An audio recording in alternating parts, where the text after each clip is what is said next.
Bonjour et bienvenue de retour à l'atelier Parkside pour un nouveau bricolage. Je m'appelle Philippe et aujourd'hui, nous allons construire un arbre de l'Avent. Comme toujours, tu trouveras tous les matériaux et outils dont tu as besoin pour ce projet ci-dessous dans le guide de construction. L'exception, c'est que pour cet arbre, à part la perceuse visseuse, nous n'avons besoin que d'outils manuels. Pour commencer, nous découpons notre matériel à la bonne longueur souhaitée à l'aide de la scie japonaise. La scie japonaise est super tranchante et ce qui est particulier, c'est qu'elle fonctionne en tirant. Cela signifie que vous traversez le matériau très facilement avec peu de pression et beaucoup de hauteur. Utilise maintenant la dentition conçue pour scier perpendiculairement aux fibres.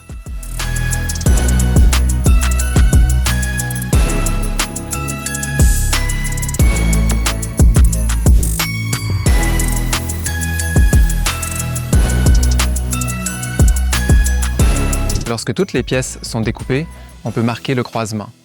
Un assemblage à mi-bois est une connexion en bois où les deux surfaces en bois se retrouvent ensuite sur un même plan.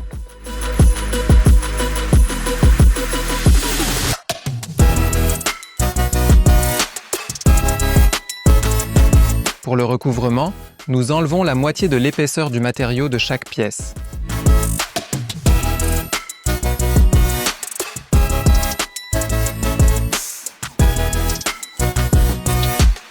Tu peux très facilement casser les ponts en utilisant un ciseau à bois. Il est probable qu'une surface irrégulière se forme au fond de l'encoche que tu pourras aplanir.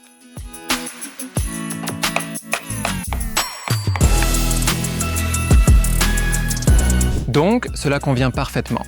La pièce opposée peut être traitée de manière similaire.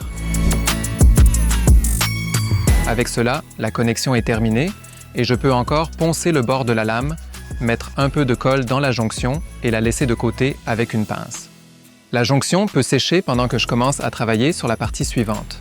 Je souhaite attacher les pommes de pin à la tige en utilisant du fil métallique. Et la méthode la plus efficace, c'est de percer des trous dans la tige, puis d'y passer le fil. Pour cela, je dois d'abord marquer les trous de perçage. Comme la tige sera ensuite dans le pied, je commence par indiquer la profondeur de fixation. D'ici, je mesure à nouveau 4 cm comme tronc. Et je peux, à partir de cette mesure, marquer tous les 2 cm. L'endroit où je vais percer mes trous. Avec le crayon fixé et mon pouce en guise de butée, je peux maintenant prolonger les traits une fois sur tout le pourtour de la barre, afin d'avoir ensuite un maximum de flexibilité dans la position de mes trous de perçage. En utilisant un foret de 5 mm, je perce à 2 reprises toute la tige au niveau du premier repère marqué. À la prochaine marque, je décale juste un peu les trous de perçage. Et je fais cela à chaque marque jusqu'au bout de la tige. Une fois que tous les trous sont correctement percés, tu devras poncer minutieusement la tige et appliquer une teinture foncée de ton choix avant que nous commencions le processus de liaison. La lasure est sèche et les pommes de pin peuvent être fixées avec le fil. Ici, tu ne peux pas te tromper. L'arrangement est à ta discrétion et tu peux te baser un peu sur la taille des pommes de pin. Libère toute ta créativité en toi.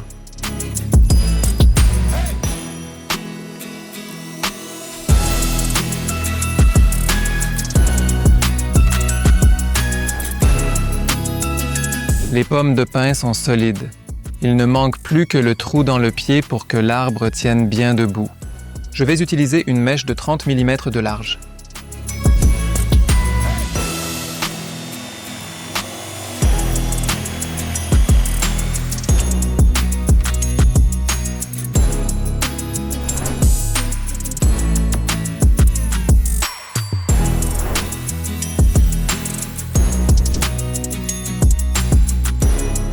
Avec ça, les cônes sont de nouveau en construction.